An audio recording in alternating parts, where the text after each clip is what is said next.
Welcome to the Females Across the Pond and Beyond podcast. Hi, I'm Clara. Hi, I'm Angie. We're here to share all things email and beyond. We go through the trials and tribulations of running your own business, being your own boss, and sending your own email marketing. As email marketing experts, we're dedicated to helping small businesses thrive so they can have more freedom in their business. Ready to get started? Let's dive into the episode.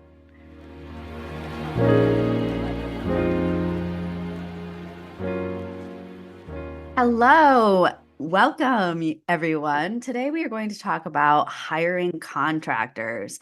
As small business owners, Clara and I also dabble into the hiring contractor arts. So we're going to take a moment and take an episode to talk about how we hire contractors, tips, and things that we've learned along the way, because it's quite a journey, isn't it, Clara? It really And is.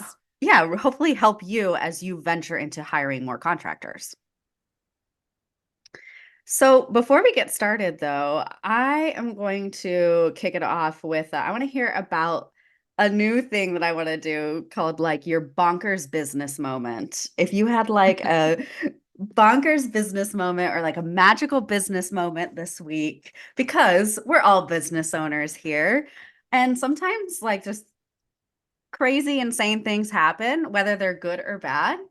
I'll kick it off with mine because I am surprising you with this. So Okay. you can take a moment and think about it. But one thing that I think is really cool, or an experience that I have constantly had as a business owner, is anytime I make a big investment in myself, somehow that money comes back to me. And it happened again this week. So I was thinking about joining a new coaching program. I don't know if anyone out there hires coaches. I love hiring coaches. Clara hires coaches. So I was thinking about hiring a new coach, and it was quite a big investment. It was $7,000 for 6 months. Yikes. Yeah, yikes. But honestly, I was like, okay, and it's to really scale my business and streamline my product offers. And I decided, you know what? I'm going to take the plunge. I'm going to do it. It was Amazing. really scary. That's And amazing. thank you, Clara. Um, but what's even more amazing is literally an hour later, I got onto a sales call and I made it all back. Wow, that's spooky. Isn't that crazy? That's really scary, like scary, spooky. What And I'm talking that's about pretty much the same amount. Pretty wow. much. I love that though, because it's kind of like the whole kind of manifestation of Yes. you're putting something out there and it's coming back to you in a good way. I was like the energetics of money. And I do a lot of like manifestation, and I practiced it a lot years ago, more so than now. And they would talk about this, how you'll start to see like how money like flows, and like it's like a full circle thing. Like what you give, you get back. I love And that. I think that's really hard to believe in, especially when you like have fear about spending money or making big investments, but then to like kind of see it all play out, I'm like, oh my gosh. That's great. And I think it's just shows everything is linked to mindset. And if you had decided against that um investment, I wonder if you would have got the sale. Like it's you will never know, but I don't know. it's I don't yeah. know. But at the end, and my husband was like, oh, but wouldn't it just been nice to have that money and not have spent it? And I'm like, well, I'm investing that money to increase even more, to be able to hire more team members, to be able to really streamline my products and things like that. So obviously the idea is I'm gonna scale. So I Yeah, of would rather course. scale, to even Yeah. higher. I love that. It's brilliant. And it just shows that and it's kind of linked to the topic of today's episode, but really it's Yes. about, hiring people that can help you Yeah, scale your business. Um, absolutely. I love that. I think it's brilliant.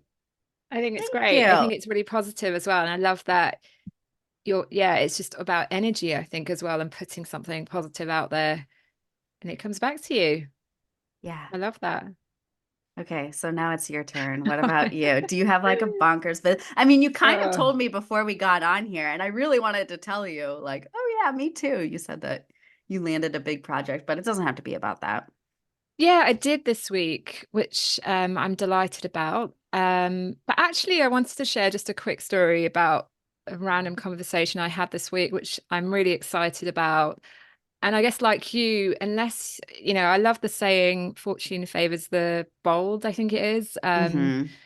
If you take the risk, it's about taking that leap forward. And a lot of people are frightened of doing that, particularly when it comes to either investing in their business or exploring something new.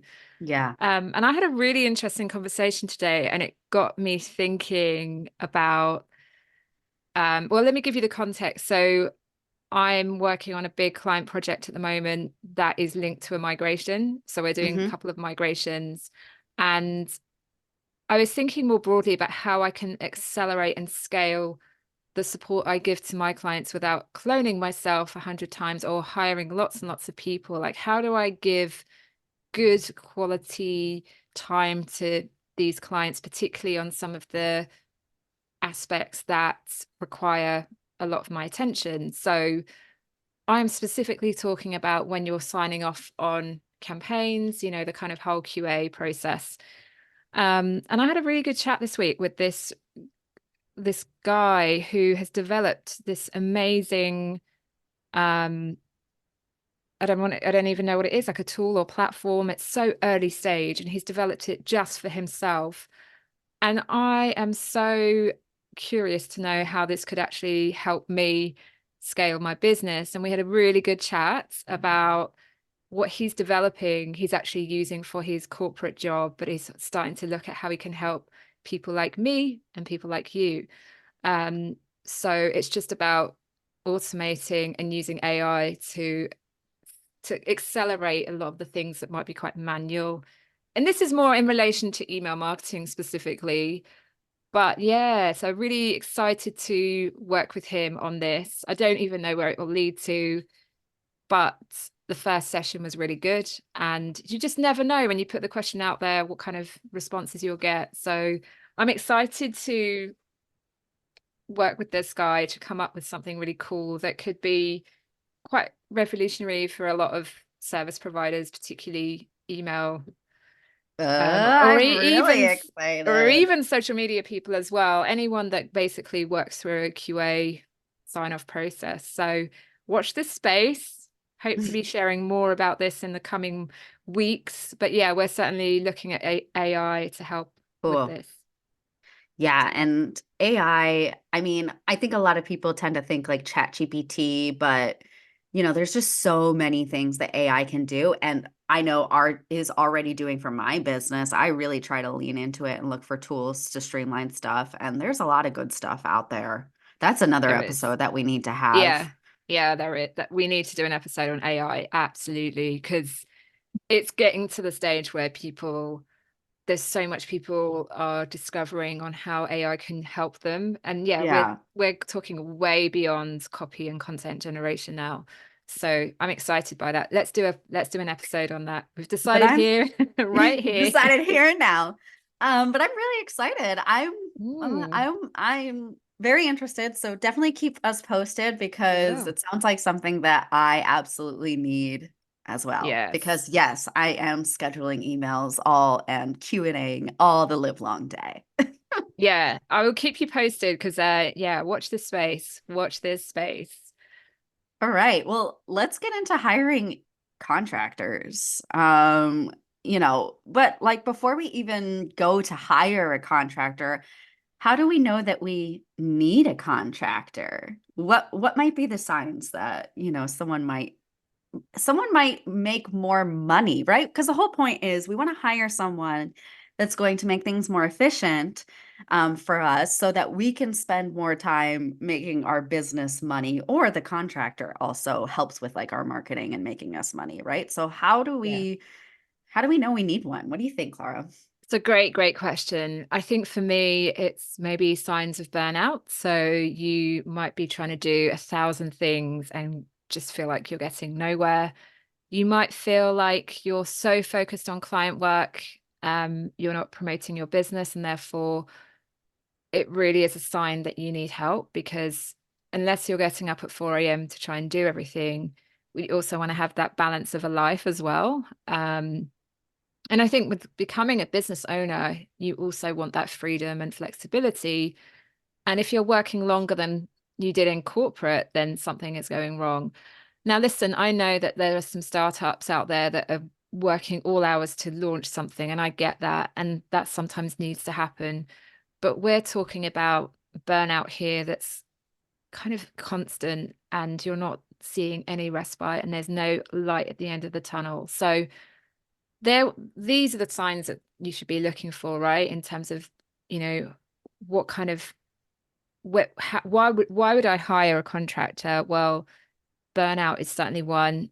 Another is looking at, are you falling behind on promoting your business? Are you actually investing in time to build your email list, and also showing up on social media, networking, all of the other things you should be doing. Um, what else is there, Angie?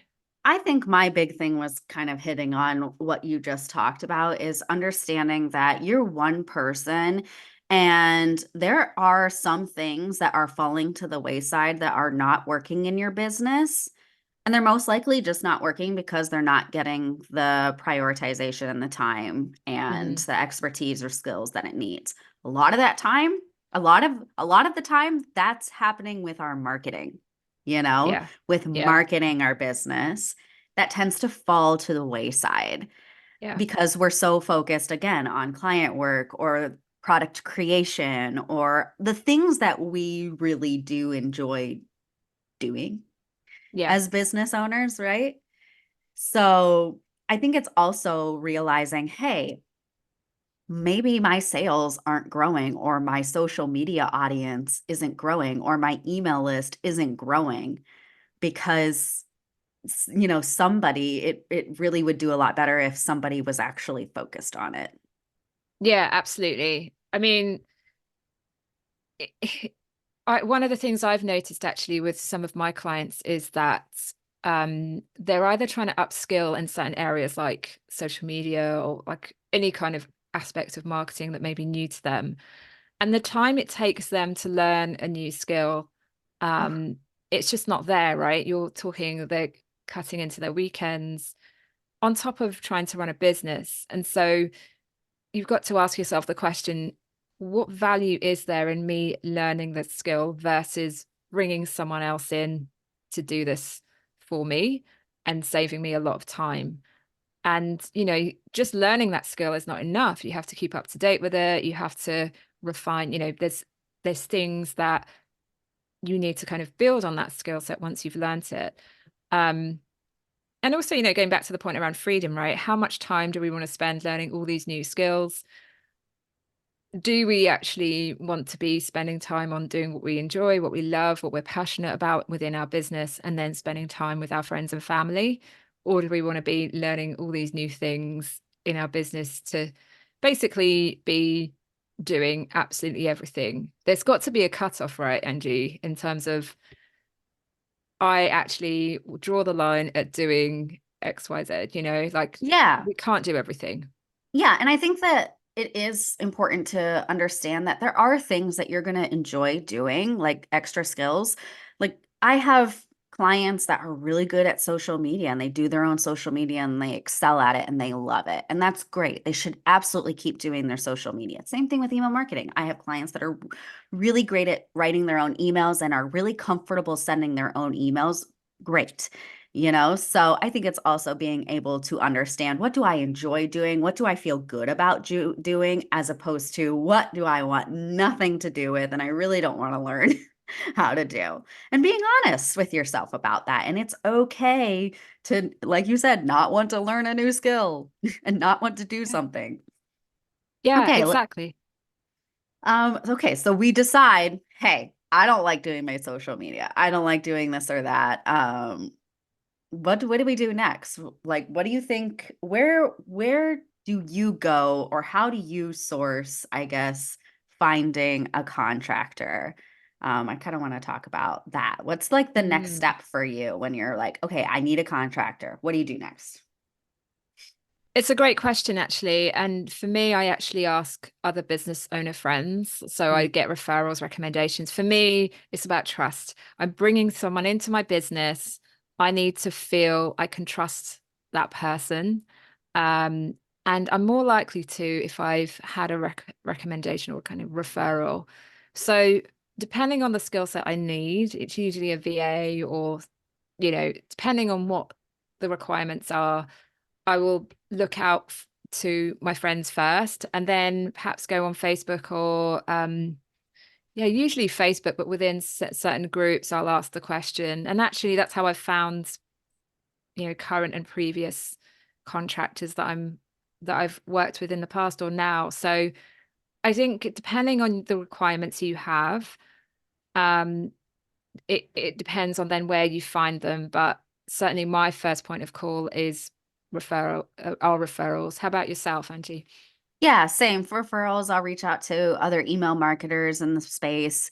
I think we're in the same Facebook groups. I think the next step that I would do would be to go into that Women of Email Marketing Facebook group that we're in and Yes. post there. A lot of people post there. There's like other marketing groups. So whatever you're looking for, there are definitely groups, Facebook groups out there of people who are in those groups just to network and not even sometimes to get jobs and get contract jobs, but a lot of times so that we can learn from each other so that we can ask questions. So I think you can feel comfortable knowing that the people inside of those like niche down groups really do have experience and expertise. And I think at the end of the day, passion, right? If I'm in a Facebook Mm, group for something, I'm really interested in it. I want to learn more about it. That's something that's really important to me in hiring someone that's dedicated and passionate and like wants to do a really good job. So I think knowing that they're in groups or that they are, yeah, if you went to conferences or wherever, those people are invested in their own industry and excited to learn more. And I think that's also important. definitely. What do you think about like Fiverr and Upwork? Have you had any experience on there? Yeah, I mean, look, there's a place for everything. And I think when I launched an app years ago with a friend, and we used people from Fiverr and Upwork, and it was more about we need something designed quickly. This was like before the days of Canva, which is scary um, in terms of how long ago this was. But really, for me, with my specific requirements around the help I need in my business, I am looking for specific skill sets that may not exist on Upwork or um, Fiverr. And I think it just really depends on what you need. I think Fiverr is great for if you need something quickly created that you might be on a particular budget.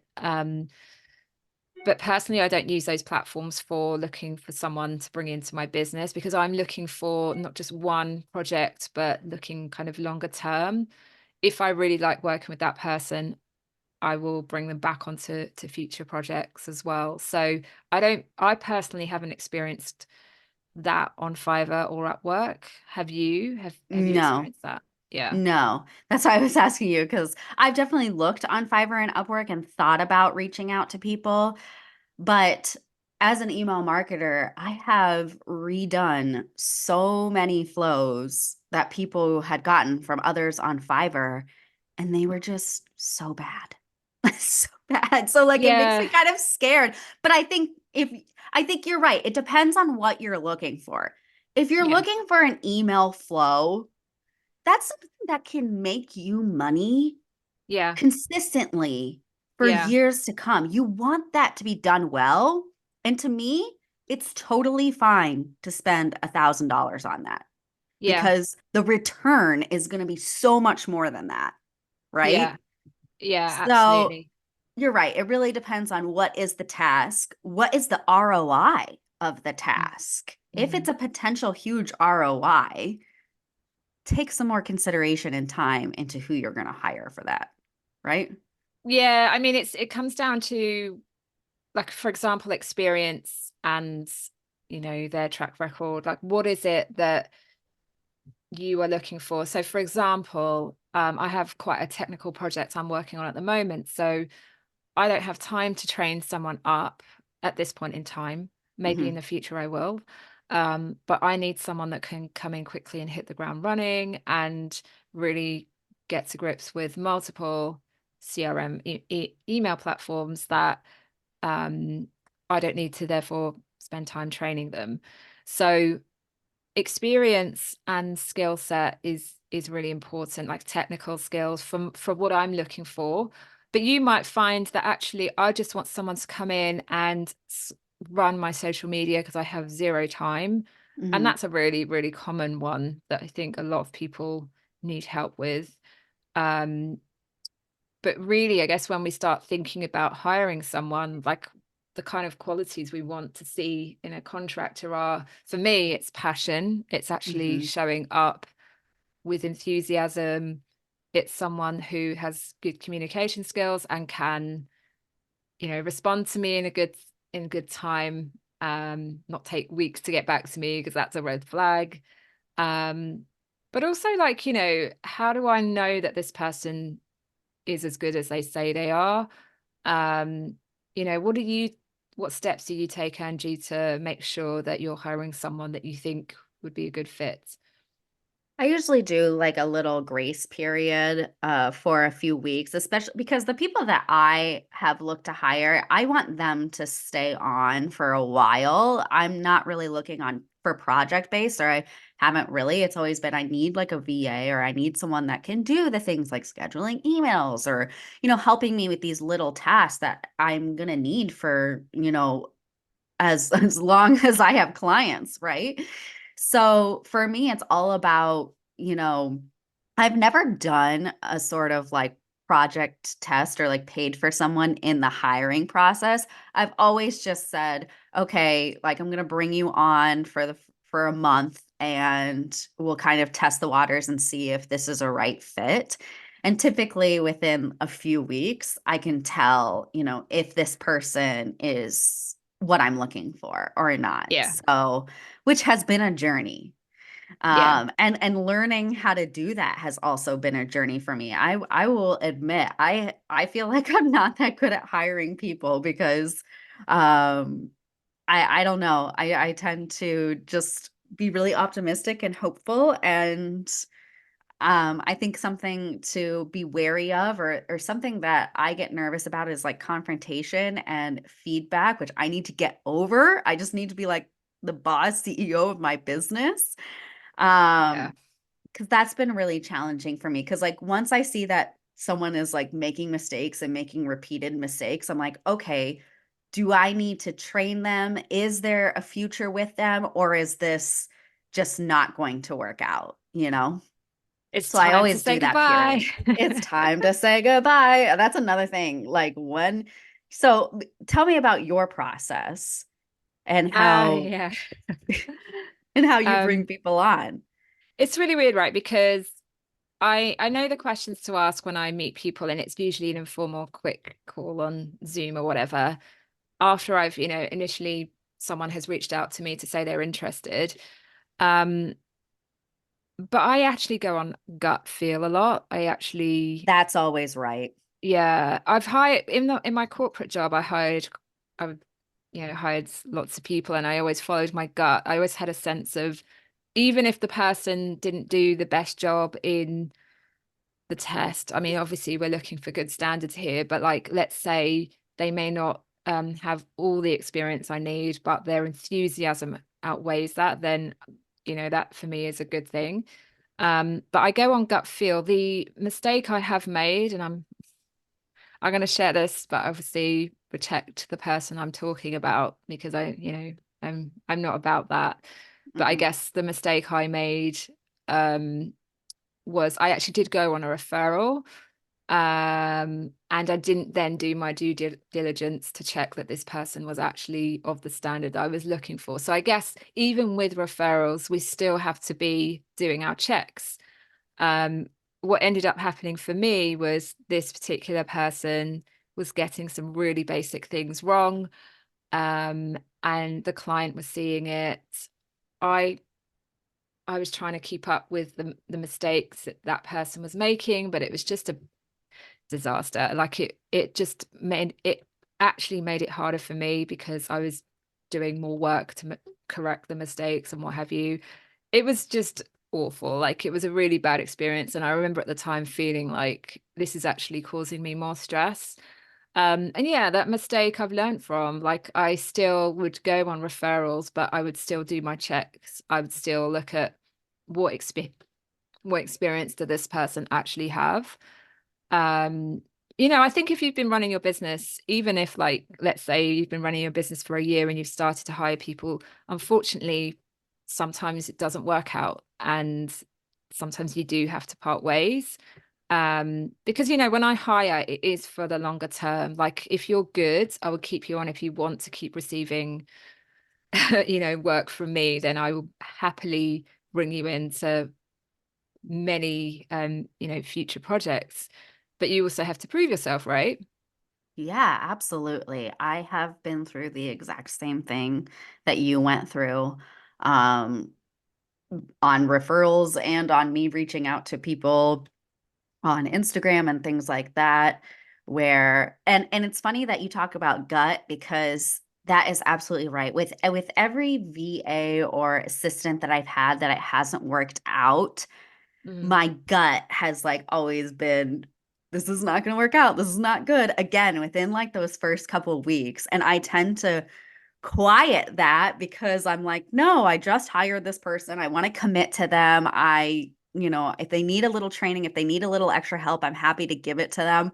But it's just always turned out that if I have a feeling about something and it's not yeah. good, it's like that. It's not good. And eventually we Yeah. need to part ways.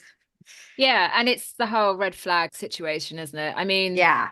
um, like what is your hiring process? Yeah. So my hiring process is I jump on a quick Zoom call with them, have a conversation about what I'm looking for and ask them questions about what they're looking for. For me, I like for the positions that I'm looking for, everything is trainable and I'm happy to train someone, right? Yeah. So it's more so about the passion, it's more so about the work ethic, but I feel like it's really hard to pin down the work ethic on an interview. People can tell you and talk to you all the live long day. And I do find, I don't know, like I know that people are like really excited about jobs and things like that, but they definitely like give me a lot of compliments and talk me up and I'm like I need to not get like in my head about that stuff because Yeah. it's not really about like how big of a fan they are of like my work or my business, right? It's really about the work ethic and how they do the doing. So Mm, after we do the Zoom call, then I say, and I'm happy with them and I get a good feeling just from their like energy. Then bring them on and I usually pay up front. I've always paid for a certain amount of hours for the month, because I ask for payment up front for my the work that I do. And then I give them, and I will train them. I will send them training videos. I have training videos now for VAs on how to do everything I need to do, and I always send them the training and start the training and then give them really simple tasks like scheduling emails, checking links of emails, very simple thing that I think are simple, but might not be simple to somebody else, I guess, because there are times then, even in those tasks where I'm like, to me, this is pretty straightforward. This is simple. This is just you like paying attention and just like clicking and checking things. I can usually pinpoint right away if it's going to work out, even in these simple tasks, because there are times then when people, miss a lot of stuff, or I can tell that they didn't do it thoroughly and they just kind of breeze through it. And then there were a lot of mistakes. And like you said, then I have to go back and like redo everything. So that's yeah. usually the process for me.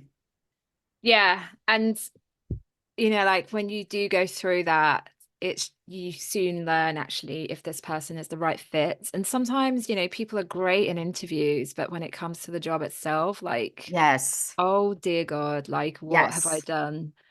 And I'm careful not to overpromise. Like I kind of say, look, if um if we start off with this small project and see how it goes, and if it works out, then I'm happy to bring you on to other things. But they have to kind of prove themselves to me. Um, and I think it is about attitude as well, and really being open to my feedback. If there's someone that's like, actually, I disagree with you, and they've literally got like 6 months experience in email marketing, then you're going to lose my respect pretty quickly. So and actually, respect has to be earned.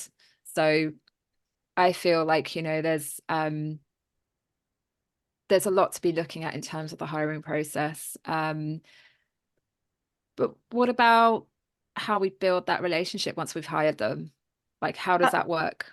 Absolutely. I think it's really important to have consistent communication and to make sure that we're always on the same page. So, for me, what's really helped in hiring contractors is making sure I understand. And I'm not the type of person that's like, I need to be over your shoulders. I need to know everything that you're doing. But if you're, if I'm paying you for an hourly on an hourly basis, it's really important for me to understand what you're getting done in the time. If there's more time left, that I can give you more tasks if tasks are taking long and if they need extra support. So I use ClickUp in order Right. to like track tasks and to communicate with my VAs about, men being realistic about like the support that they need. And I think just telling them, here are my expectations, here's how long I think this should take you, but also understanding that if they're learning it, obviously it's going to take them a little bit longer. I'm totally fine with that. But Yeah. I think sending the boundaries of here's what I expect. If you cannot meet these deadlines, I then expect you to let me know via this way or to keep track of things this way. So I think it's really laying the groundwork of, how do you want to keep track of your guys' relationship? That's really important. And then how do you handle when bumps happen, when, things need more time or whatever it is. I think it's really deciding how you create those clear pathways of communication, which is so important. Yeah, I totally agree. I think project management tools. I think ClickUp is great, but I also use Trello, but there are tons of project management tools out there. I think it's about communication as well, right? Like I also use Slack to speak to my VAs. And I'm not someone that's like, you must respond to me if ever. I rarely work on a Saturday, but if I do, it's my choice to. But I don't expect anyone to respond to me. And I've heard some horror stories of people expecting that, a response from Slack within 30 minutes of it being sent, regardless of what day it is, which is crazy to me. That's crazy. We're not Um, in corporate America, people. yeah, exactly. So, one of the things I do actually, and I encourage this, if you haven't done this before, is have um, a legal agreement between you. It sounds very Oh, formal. absolutely. Yeah, but actually, you know what? Things can go wrong. So I have like a subcontractor agreement that I get people to sign, even if I'm working with people that I've known for a while. Um, Maybe I've worked with them in the past. I will get them to sign a subcontractor agreement because your business at the end of the day is so important to protect. And you want to make sure that it's really clearly laid out for the subcontractor. So you want to be on the same page in terms of what you are both going to be agreeing to. Um, and it's just about that communication around expectations as well. Like, what is it you need? When by? What quality? Like, what standard do you need it to? Um, what exactly are their roles and responsibilities? Um, I sometimes struggle with feedback as well. It's like, how do I do it in a constructive way? But I kind of also just think, look, you have to give this feedback because otherwise, why are you paying for someone to do a job that you're going in to correct? So I kind of have to just 100%. have a chat with myself and say, get over it, just do it. And actually, what you're doing is you're helping that person understand your standards which is really important. So I always try and be constructive. I'm never, like my values are to be kind with anyone I work with. Yeah. Um, but sometimes you have to part ways, and like that happens. And as we touched on earlier, I did have someone I had to uh, let go, as you would in the corporate world. Um, and sometimes it's just down to the fact that it's just not working. Like any relationship, not all of them are going to work out. Um, I mean, how did you handle your parting of ways, Angie? We have a contract. I always have contracts just like you do. And I make sure that when I expect to be letting go of a person, I'm giving them the amount of time that they have requested in the contract to be made aware that we will be parting ways. And then I put it in an email. I put it in writing again to make sure to follow the contract, and just send them a nice email that's like, giving a reason. I mean, I guess you don't always have to give a reason, right? You don't have to give a reason, but I feel like that's for me. I always want to do that. And I always want to be like upfront and honest about, this isn't working out for me, or I really need someone who is more so has these skills, and I don't have time to train. I think that's what it's always come to me. Unfortunately, and not unfortunately, but for me as a small business owner, investing in help has been a really hard step forward. But I've realized if I pay someone a small amount of money, that's the skills and expertise that I'm getting. It's kind of like you get what you pay for type thing. Yeah, And I've had to learn the lesson that if I want someone who is more experienced, more skilled, and who knows stuff, and I'm not able to train them, then I need to pay more for that. And I need to be okay with paying more for that and see that return. The return is less of my time having yeah, to like be on top of someone, and having more trust and being able to depend on that person, which you find is invaluable in a contractor. And now I've realized, yes, I am willing to pay more and invest more in someone that has the skills that I really do need, instead of maybe just like trying to hire someone for a smaller amount of money and like kind of get by. That has just never worked out for me. So I feel like yeah, that's always been my reason for parting. I'm like, I just kind of realize I need to hire a copywriter. I just need to spend the money and hire an email designer, because yeah, I just yeah. want someone who knows what they're doing so it can really be off my plate. Yeah, and you know what? We haven't covered this, but for those of you who are new to hiring people within your business, like this is your business, for the first time, it can feel like a difficult position to be in or decision to make, because you think, well, actually, I need to save that money in the beginning because, I maybe can't afford a contractor right now. And really, I want you to think about how you want to scale your business, how you want to grow within your business, and how that might happen if it's just you. Hmm. Um, One of the best things I've done is actually bring fantastic people into my business so I can scale, but also I can take on more projects. Um, so scale within that one client, but scale more broadly. So it is a scary decision, and paying for a contractor can be quite daunting, but start off small, maybe get them to do a small task to prove themselves. Um, do your own research as well, like in terms of how much to, um, what's a reasonable amount. You might find that someone for the same task charges you 10 times more. So Oh yeah. do a bit of shopping around, ask your friends for recommendations, because yeah, you might find it doesn't always equate to quality, those high prices. So we want to see evidence of why they're that good. But I'd certainly experiment with it, particularly if you're new to this, and just see, is it helping you? Are you freeing up time for yourself? Like, is this person taking things off your plate that ordinarily you'd be working till 3 a.m. to do, Right. exaggerating here, but you get my point. Yeah, because at the end of the day, you want the contractor to make you more money, whether they are directly making you more money by helping you with your marketing or indirectly making you more money by freeing up your time so that you can, generate more revenue for your business. And if you are experiencing that, great, hold on to them and continue to scale and grow and take care of your contractor. Good contractors, you want to hold on to Yeah. tightly because we've just had a lot of instances where we haven't had that. So, and on the flip side, again, if you start to give tasks to them and they're falling short, even on those first, second tasks, trust your gut. And it's okay if it's not a good fit. I think Yeah.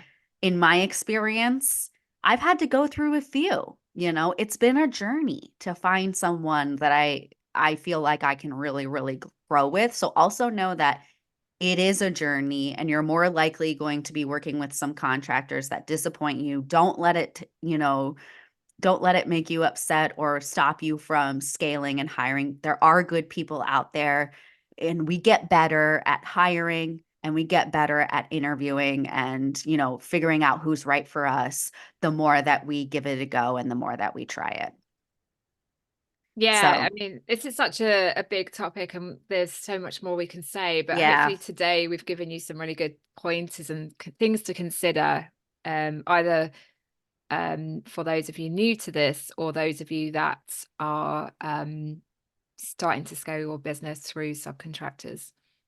Yeah. So let us know, email us, give us a review, send us a comment, let us know your experiences with contractors. Has anything helped you, hire or get better at hiring contractors? Or do you have any questions and want to know or understand how we would handle certain situations? We would love to help in any way possible. So don't be afraid to reach out to us or any of your business and entrepreneur peers who are doing the same things and obviously hiring themselves. We lean on each other a lot, so definitely encourage you to lean on anyone in your space who is going through the same thing you are. So thank you everyone for another wonderful episode, and we will see you next time. Thanks, guys. See you soon.